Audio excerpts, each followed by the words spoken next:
Baik, selamat pagi anak-anakku sekalian. Assalamualaikum warahmatullahi wabarakatuh. Di sini sesuai dengan materi pembelajaran kita yang lalu, bahwa hari ini kita akan membahas pembelajaran yang berkaitan dengan ayat dan hadis tentang larangan zina. Di dalam Al-Quran ini sudah tertulis dan dijelaskan di dalam surat Al-Isra yang berbunyi, dan janganlah kamu mendekati zina, sesungguhnya zina itu adalah suatu perbuatan yang keji dan suatu jalan yang buruk. Berikut juga ada hadis Nabi Muhammad SAW, ini diriwayatkan oleh Bukhari dan Muslim. Kemudian ada Abu Hurairah, dan juga ada di sini tertulis juga tentang diteraskan tentang hikmah larangan zina. Larangan zina dalam Islam bertujuan untuk menjaga kehormatan, keturunan, dan tatanan sosial, dan seterusnya. Seperti yang kita lihat di slide tentang ayat tentang Al-Quran dan hadis tentang larangan zina. Selanjutnya, ini ada juga kita bahas tentang contoh konkret tentang bagaimana menerapkan nilai-nilai akhlak dan situasi nyata.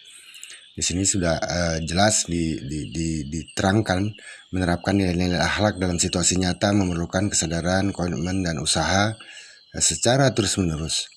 Di situ juga ada kejujuran, siddiq, amanah, adil, kesabaran, rendah hati, kedermawanan, dan pemaaf.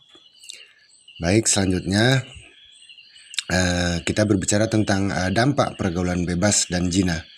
Di situ ada beberapa dikatakan dampak individu, baik itu dampak keluarga dan dampak sosial. Berikut juga ada gambar-gambar animasi yang menjelaskan tentang bagaimana dampak pergaulan bebas dan zina terhadap anak-anak generasi masa depan kita. Dampak individu itu tadi dapat kita terangkan, bahasanya di situ dijelaskan juga ada kerusakan moral dan spiritual. Kalau dampak keluarga, ini hancurnya kepercayaan dalam hubungan antar keluarga. Kemudian ada dampak sosial. Nah, dampak sosial ini yang sangat penting anak-anakku, karena di sini dikatakan juga ada penyebaran semacam penyakit-penyakit menular, dikucilkan di lingkungan masyarakat, dan tentunya membawa dampak yang sangat tidak baik dalam lingkungan komunitas sosial. Untuk selanjutnya, ini berkaitan dengan pencegahan tentang pergaulan bebas dan zina. Ada beberapa langkah-langkah yang memang harus kita lakukan untuk pencegahan. Yang pertama itu memperkuat keimanan dan takwa, menjaga batasan dalam pergaulan, pendidikan dan kesadaran keluarga, lingkungan sosial yang positif, peran masyarakat dan lembaga, peran teknologi, dan kemudian terakhir adalah penegakan hukum dan aturan. Ini adalah merupakan langkah-langkah yang harus dilakukan guna untuk pencegahan pergaulan bebas dan zina. Kemudian dari materi-materi yang kita pelajari berkaitan tentang ayat dan hadis yang mengatur tentang pelarangan pergaulan bebas dan zina ini, di akhir pembelajaran ini dapat kita simpulkan bahwa pergaulan bebas dan zina ini merupakan perilaku yang dilarang dalam agama. Ini sudah jelas.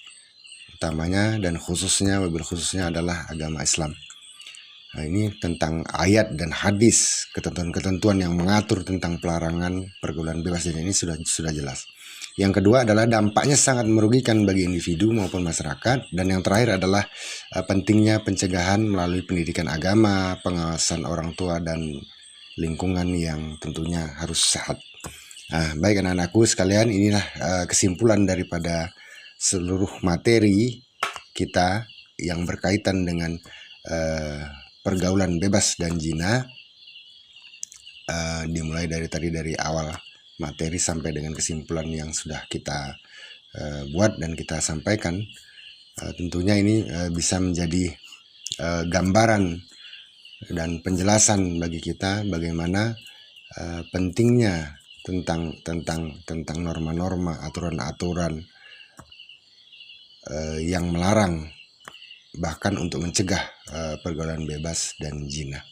Baik anak-anakku sekalian, terima kasih sudah mendengarkan serta membahas tentang kegiatan materi pembelajaran kita pada hari ini. Terima kasih banyak. Bapak akhiri. Assalamualaikum warahmatullahi wabarakatuh.